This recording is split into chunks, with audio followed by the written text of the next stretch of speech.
Hi guys, James at Rampant Lion Reviews again for you today with another beer review. For this one, we are going to head down to Australia once again, and we're going to go to another brewery that I've never tried anything from before.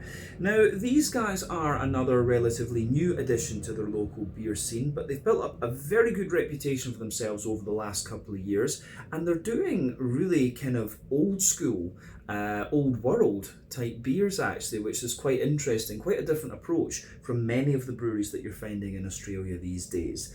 Now, the beer we're going to have a look at today is a style that I very much enjoy, a style that I don't get to review all that often. I would love to review more of them, of course, but that was the main reason that this one caught my eye, in addition to the fact that it was from an Aussie brewery that I didn't know. So yeah, I've heard very good things about this brewery, and as I say, I enjoy the beer style very much, so very, very curious to see how this one turns out. Hopefully it's another good beer. Hopefully it makes for an interesting review, and as always, I hope that you guys watching enjoy my take on this one as well. So yeah, for this review then, we are going to head down to New South Wales, to Sydney to be precise, and then we are going to go to the district of Botany, which is kind of in the eastern part of the city, very close to the airport. But for this review, we are going to have a look at my first beer from Slow Lane Brewing. So this particular beer is called Liquid Bread. It comes in at 8.5% ABV, and this one is a Doppelbock. Now, if memory serves me correctly, this may well be the very first Australian brewed Doppelbock that I've ever tried, but I am a huge fan of this style from my time living in Germany. And you know, if you've watched the channel for any length of time, you know that I love my big brown sugary beers, German Doppelbocks, Scotch ales, American barley wines, Belgian quadruples and things like this. So that was the main reason that this beer caught my eye. It's not all that often that you come across an Australian Doppelbock in my experience, but if you do have some recommendations, stick those in the comment section below.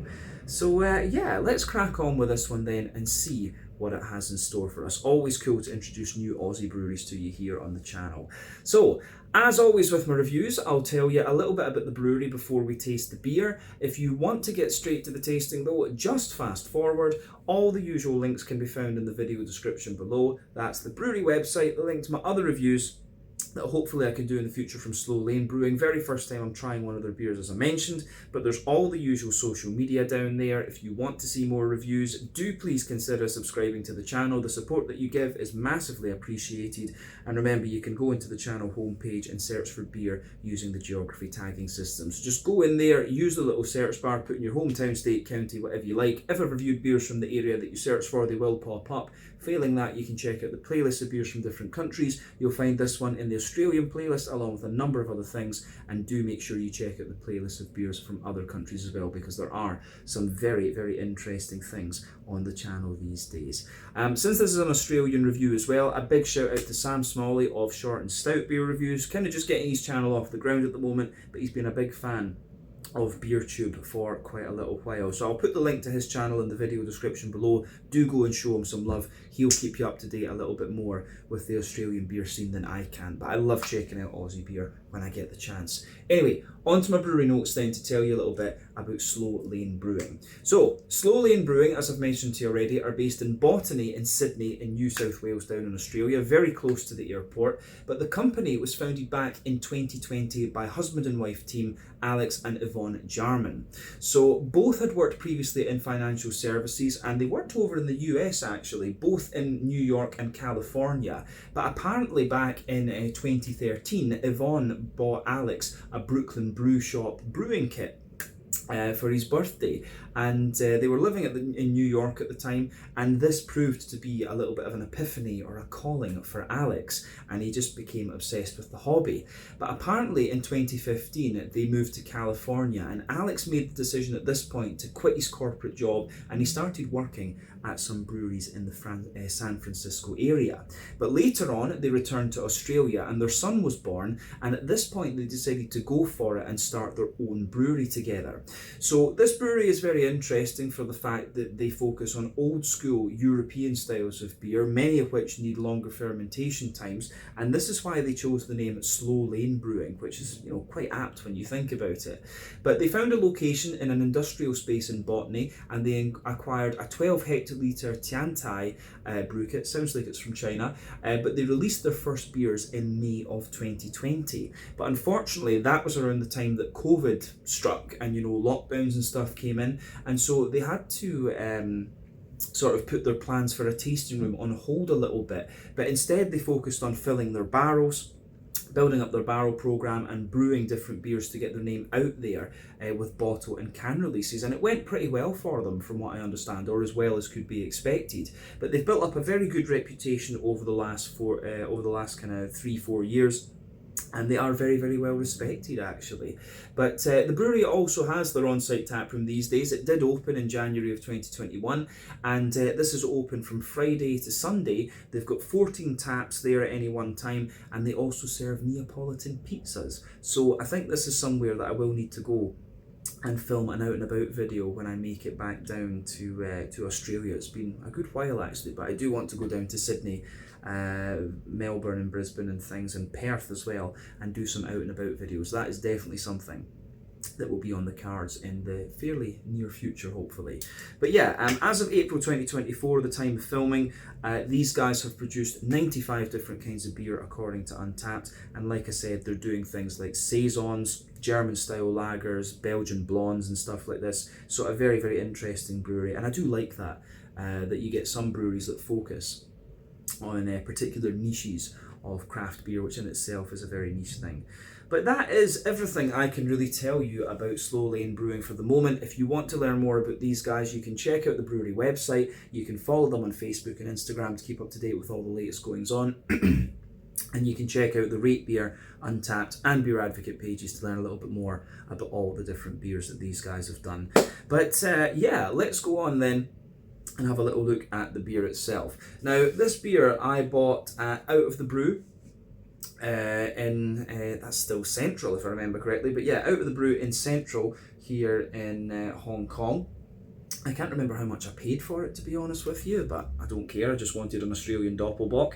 But yeah, I'm not sure how many millilitres this can is, but this is a fairly common size in Australia, 375 millilitres. So yeah, in Australia they serve their beers in different things, you know, like schooners and all of this. I'm still not sure about the milliliter conversion, but quite a number of their beers, from what I've seen, have this kind of it's almost like a retro style of artwork, to be honest with you, with the different shapes and things like that. But yeah, there you can see the brewery symbol, Slow Lane Brewing. Looks very nice, plain silver top on the can there, and it tells you a wee bit about the beer on the side here. So yeah. It says on the side, Doppelbocks are a strong, rich and malty lager originally brewed by Bavarian monks in the 17th century, designed to sustain the monks while they abstain from solid foods during the 40-day Lent period. Doppelbocks earned the name liquid bread. Disclaimer, we do not condone 40-day beer-only diets. Yeah, but a little bit more detail about the bock styles of beer. So bocks originate from the German city of Einbeck, and basically what happened with these was that the Einbeckers took their beers down to Munich. The Münchners made fun of the Einbeckers for their accent, because when they said, you know, Beck beer, as I think they were calling it, it sounded to them like Bock, which is the word for goat, and that's one of the reasons why many of the German Doppelbocks have a goat on them. One of the most famous examples, of course, would be the Eyinger Doppelbock, which I do recommend you check out if you get the chance. So these are lager beers. The definition of a lager beer is one that ferments at lower temperature, usually 8 to 12 degrees, and they are fermented using bottom fermenting yeasts.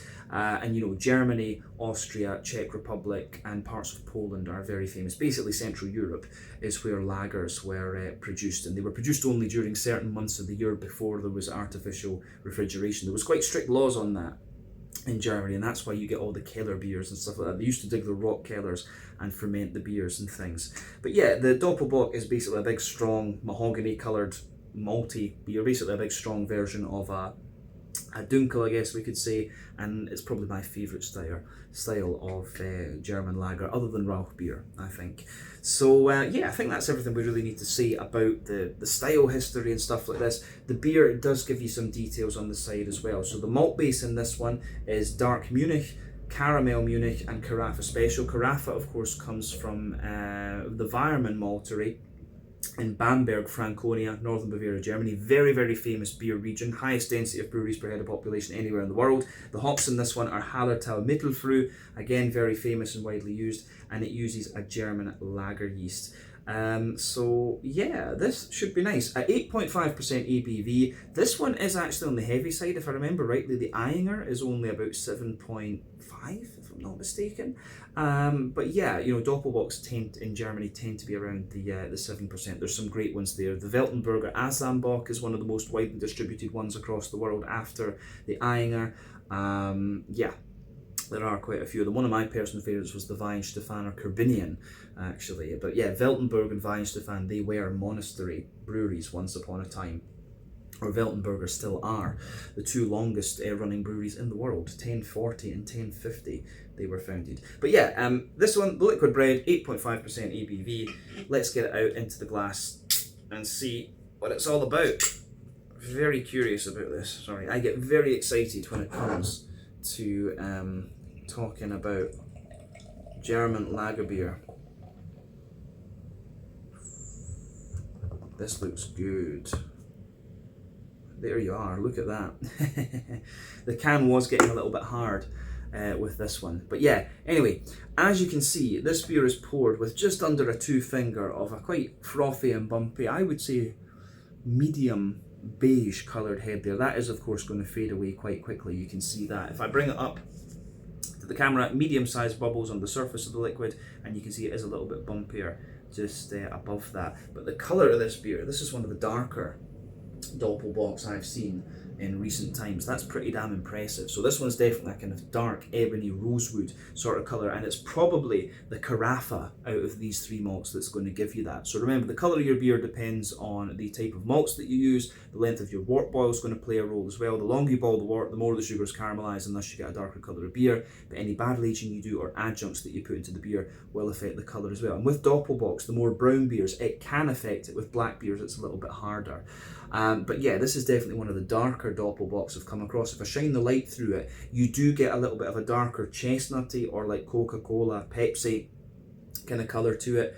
1 or 2 big bubbles sticking toward the side of the glass, and you can see little steady streams of bubbles just going up toward the bottom of the head there. But I do suspect with this beer, it's most likely the Carafa malt that's giving it such a dark colour. They could have done a longer wort boil, of course, but we'll be able to tell that when we actually taste the thing. The head has faded away to be a thin foamy layer. There's just that ring of foam around the edge of the glass too. But all in all, it looks pretty nice and pretty much as you would expect from the Doppelbock style. So that's everything about the appearance. Let's go on to the aroma section and see how this guy smells. I'm really curious. That's pretty damn good, yeah. What I always look for in these beers is authenticity, and I'm going to say straight away, the malt in this one the malty backbone of this beer comes across as really authentic. But what I will say is that generally, this beer does come across as a bit more sort of punchy and sweet than the ones I've encountered in Germany before. Nothing wrong with that. We can say that it's a new world take on the old world style, and some of these can be very good. I've had some very good American Doppelbocks actually, so I've got a feeling this one might be a bit more of a kind of big boy in comparison with those traditional German ones, but it smells great. It's giving you everything that you would expect from this type, from this particular beer style, of course. You've got the big bready notes, you've got a lot of brown sugar in there, it's big sweetness, it's got a little bit of the dryness that you want from that sweetness as well, big fruity notes, and just that little bit of hoppy character. So let's break this down and describe it more in depth. The backbone of the beer is absolutely like a kind of fresh rye bready, brown bready bread crust in there. I love the German rye bread. When I was in Heidelberg, used to go to the bakery basically every Saturday or whatever and get my bread. I think it was Saturdays and Wednesdays I used to go. I love the German rye bread. So the backbone of this beer is absolutely that kind of fresh rye bready bread crust Within that malty backbone, you've got little bits of woodiness, little touches of nuttiness, but the bready character of this one is, of course, very, very rich. It's got this just big, thick, bready density to it, but I would say at the same time, it's almost got a little bit of like a black bready type quality to it, this beer. And I'm interested in how the Carafa turns out in this one as well, because Carafa normally gives you like a really toasty and dry bread crusty character, but you don't get too much of that in the aroma of this beer. Carafa specials are usually a very good malt to use in like imperial stouts and stuff. So yeah, I'm curious about that, because you can smell a little bit of that distinctive, you know, roasty bread crusty character in this one too, which isn't that common in Doppelbocks. Doppelbocks are brown beers, not black beers in my opinion. You know, they're sweeter and brown sugary, not chocolatey and things like an imperial stout. Some people might disagree on that, but yeah, big, sweet, like chewy rye bread in this one. You get you almost get like a little bit of a Christmas puddingy type vibe from this particular beer, but there's definitely some lighter kind of wholemeal brown bready characters coming out of this one too. And then on top of that, you do get the kind of big brown sugary notes that you expect to this beer. So for me, there's a little bit of a kind of leathery brown sugar in there. And when I was talking about wort boil earlier on, if you put in a longer wort boil, I'm not sure how long they use for Doppelbocks, maybe 90 minutes or so, but if you do a longer wort boil, you get these more leathery, chewy, dry, brown sugary characters. And I'm getting a little bit of that out of this one. We'll be able to tell when we taste it, but I'm certainly getting little bits of the aroma, of a long wort boil aroma in this one, that's for sure. So on top of that, there's certainly a little bit of sweet caramel in there, and there's a little bit of a kind of biscuity note as well. So yeah, I do like how everything sort of just pieces together in this one. I will say that the more I smell of this beer, the more it leans toward the kind of bready side of things. It's not the sweetest of Doppelbocks that I've come across before. This is certainly leaning more toward the kind of bready side of things rather than the brown sugar. Is there anything more to say about the aroma of the beer? Nah, I think that's everything we need to say about the malty side of it, to be honest. You get a little bit more woodiness out of it into the aftertaste, the further into the aroma that you go as well. I've not tasted the bloody thing, but yeah. On the hoppy side of it, it's kind of what you'd expect. And it's interesting that they've chosen to use Hallertau Mittelfrüh in this, because Northern Brewer is quite often a popular hop to use with Doppelbocks because it gives you a bit more fruitiness. But you certainly get a nice little bit of earthiness in there, very smooth and bright earthiness. The German noble hops are known for their smoothness and their brightness. You get that little bit of smooth earthiness in there, quite a little bit of woody character mixed in with it as well, and a little touch of herbal note. There's tiny little bits of floral character, but for me, it's mainly grassy notes that you're getting out of this one. Yeah, mainly a kind of lighter grassy sort of vibe that comes out of this beer. So yeah, I like how this beer goes together from that perspective too. The fruity character is kind of what you'd expect in this one. For me, it's got a nice little bit of like blackcurrant and things. So yeah, a good little bit of blackcurrant. I would say there's a little bit of like an oily fig in there as well, but yeah, blackcurrant. I don't know if I'd go as far as saying blackberries. Currants are obviously, you know, a little bit more oily, a little bit more sweet and things.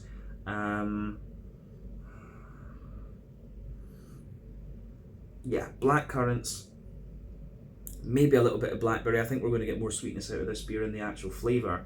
But yeah, bit of fig, bit of juicy plum as well for sure. Not really raisiny sharpness in this yet. Plum, fig, black currants, maybe a little bit of blackberry. I think that covers everything. Oh, nearly lost a little bit of it there. Would have been gutted with that. But yeah, I think that's everything we can really say about the aroma of this particular beer. But very, very nice. More bready. Doppelbock, as I've repeated a few times. So yeah, as I always say, take a bit of time to enjoy that aroma that you'll get from your craft beer. That's always half the experience. But I think we should taste this one now and see what it's all about. This is the Liquid Bread, an 8.5% Doppelbock from Slow Lane Brewing in Botany in Sydney in New South Wales down in Australia. Slàinte, skål, cheers.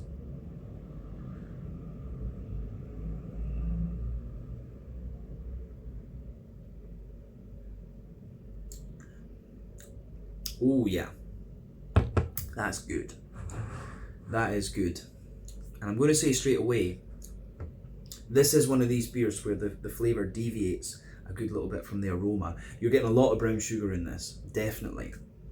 And that isn't so obvious in the aroma. You know, this beer, what you get in the aftertaste actually is a little bit more of what I was expecting from the aroma. It does have a very, very slight, like checked Mavi German Schwarzbier quality into the aftertaste, because you just get a wee bit more of that roasty, toasty, well-fired bread crust into the aftertaste. But, you know, everything else is Doppelbock, but it does have a very slight checked Mavi German Schwarzbier type quality to it. And those are both styles that I love as well. So yeah, definitely a slightly more modern and quirky take on the style, but still the flavours and stuff you're getting out of this one are pretty true to style. But big bready beer, but it does give you a lot more sweetness than the aroma would have you believe too.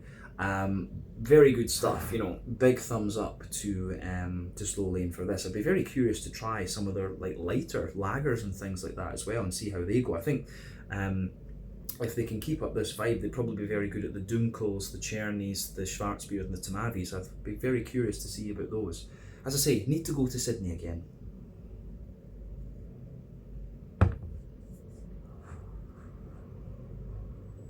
Yeah, that is good.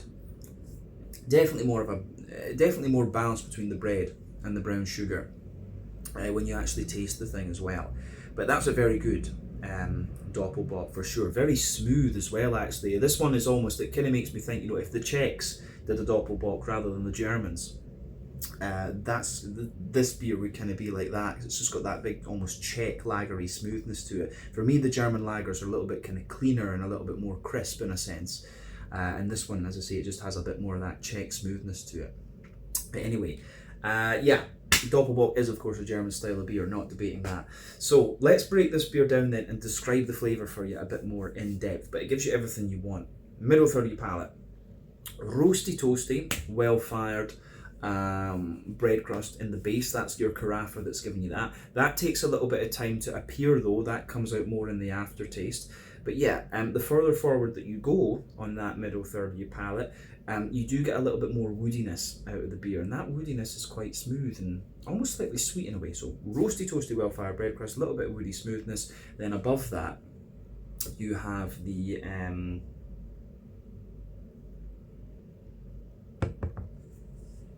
you do have a little bit more. You've got a more kind of dense and slightly oily and sweet. There's like a dense, oily, sweet layer of rye bread in this one. So yeah, dense, oily, sweet rye bread coming out of this beer, which I think is very, very nice.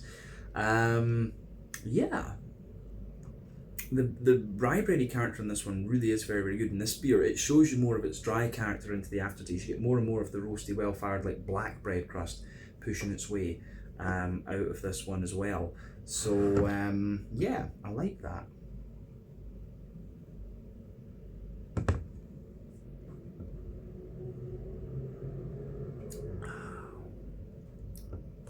So, on the rye bready character that's above that, yeah, dense, sweet, oily sort of rye bready layer really does bring back the nostalgia of Germany for me. Above that, you do get a slightly there's almost like a kind of cakey layer above the kind of rye bready layer that reminds me of like Christmas pudding. My dad loved Christmas pudding for his birthdays in February, but yeah, there's a wee bit of this almost like English Christmas puddingy layer in there. Then above that, you get a more sort of wholemeal brown bready layer in this one. So yeah, very layered. The bread crust, the rye bread, sort of almost Christmas puddingy type layer, and then a kind of more wholemeal brown bready layer. Above that, you start to get the brown sugary notes out of the beer. And yeah, I get the feeling from this one, pardon me, that it might have had a slightly longer wort bottle, because there are some nice leathery brown sugary notes in there. But that said, the bread does push its way out a little bit more. But yeah, the base layer of the brown sugars in here is a bit toasty and brown sugary. You do have a little bit more of a kind of leathery character to it as well.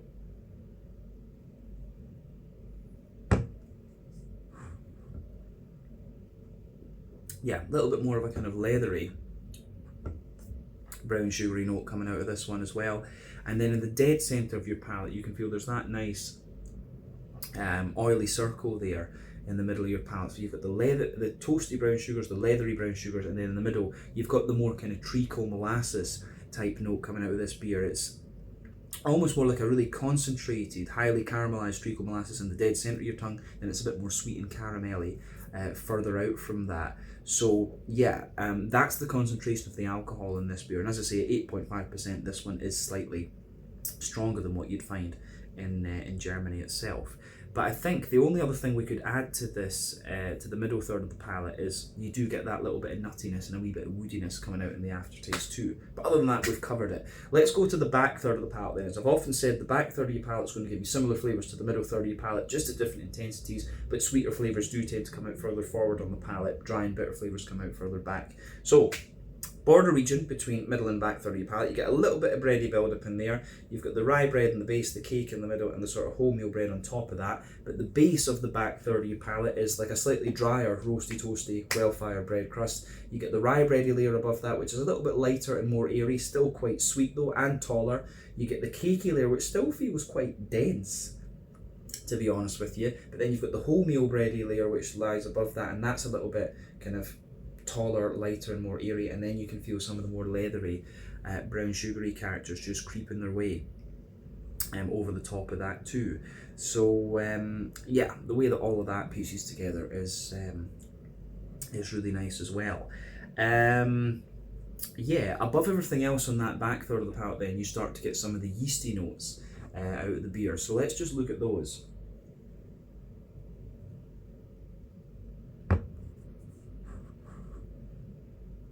So the yeasty side of this beer for me is quite dense. Yeah, the yeasty side of the beer for me is like really dense.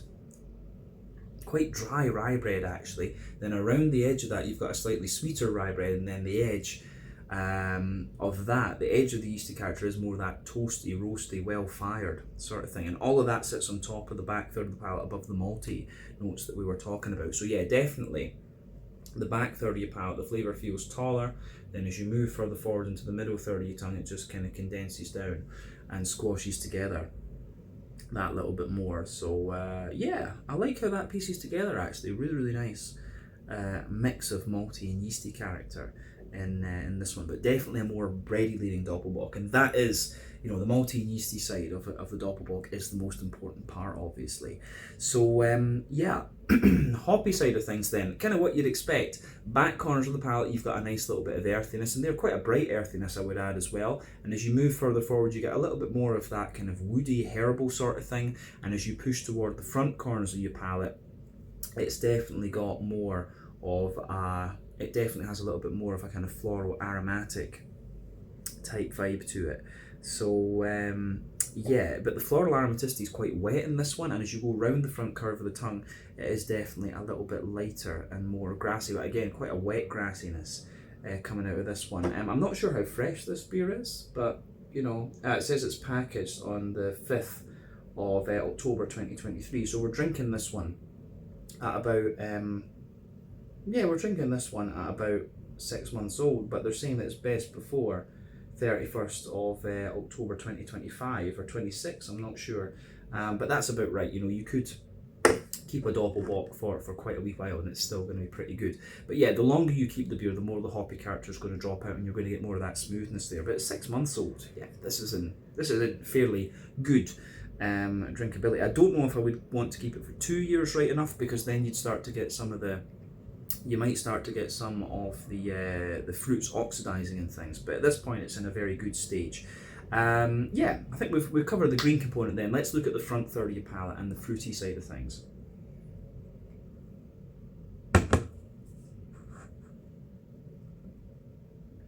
Yeah, so border region between front third and middle third of your palate, you get a nice little bit of bready build up in there.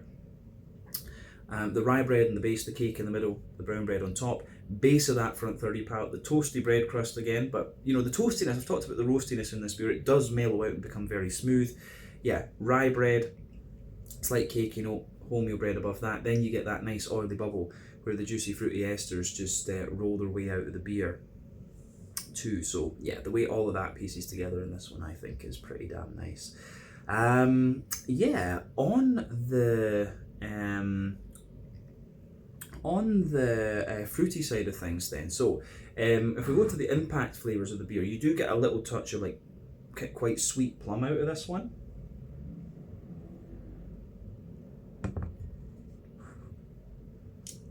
So yeah, nice big kind of sweet, juicy plum for me. Yeah, big sweet juicy plum.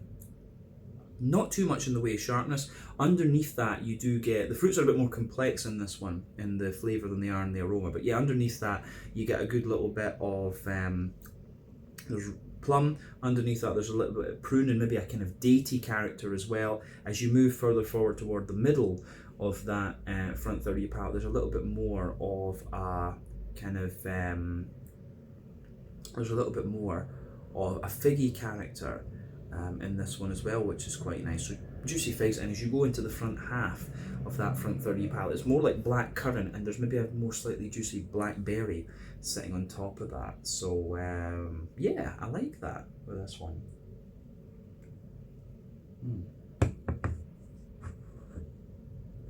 But yeah, the way that this beer pieces together in that sense, I think, is very, very nice. Yeah, as I say, it gives you everything you'd want of the Doppelbock style, but a more bready and slightly toasty, black toasty example of the style. But big thumbs up to Slow Lane for this. Solid take on the beer. Mouthfeel wise then, to round off, for me, this beer is pushing top end to mid-bodied. The carbonation is very, very smooth. You know, as I say, this beer is almost, I would describe this as almost like the Czech mouthfeel put into the German Doppelbock with a very slight hint of Schwarzbier quality. I think that's fair to say. But yeah, the beer does have a degree of cleanliness to it. You know, you can feel the lightness in the top of the mouth, if you like, so you can tell it's a lager rather than an ale, but the body is more, in some ways, ale-like, I would say. In terms of IBUs, I think this is about, you know, 25 at most, 20, 25, something like that. There's a good bit of dryness out of it, which you could conflate with bitterness.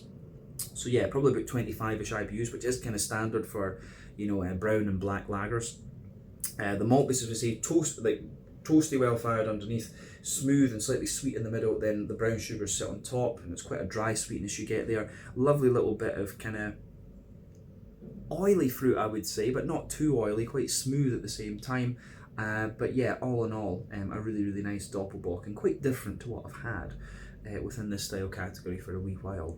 So let's leave it at that for this one. This was the Liquid Bread, an 8.5% German style Doppelbock from Slow Lane Brewing in Botany in Sydney, New South Wales, Australia. Definitely cool to find a brewery that's doing styles of beer like this. I'd love to try a Scotch ale or a quad from these guys, because obviously they've got a good hand on their malty side of things, but trying something light from them, something blonde, I think would be the next stage. So maybe a triple, or even the Belgian blonde, because I know they do a Belgian blonde. That could be interesting. But yeah, once again, thank you for watching my beer reviews. Until the next time, please like, subscribe, share, all the usual YouTube stuff. Let me know your own thoughts on this beer in the comment section below. Let me know what your favourite beers are from Slow Lane Brewing as well, and we will no doubt return to these guys again at some point in the very near future. But until then, Slàinte, Skål, cheers, check out my social media, check out theirs, and I'll see you guys in another review very, very shortly. Ciao just now.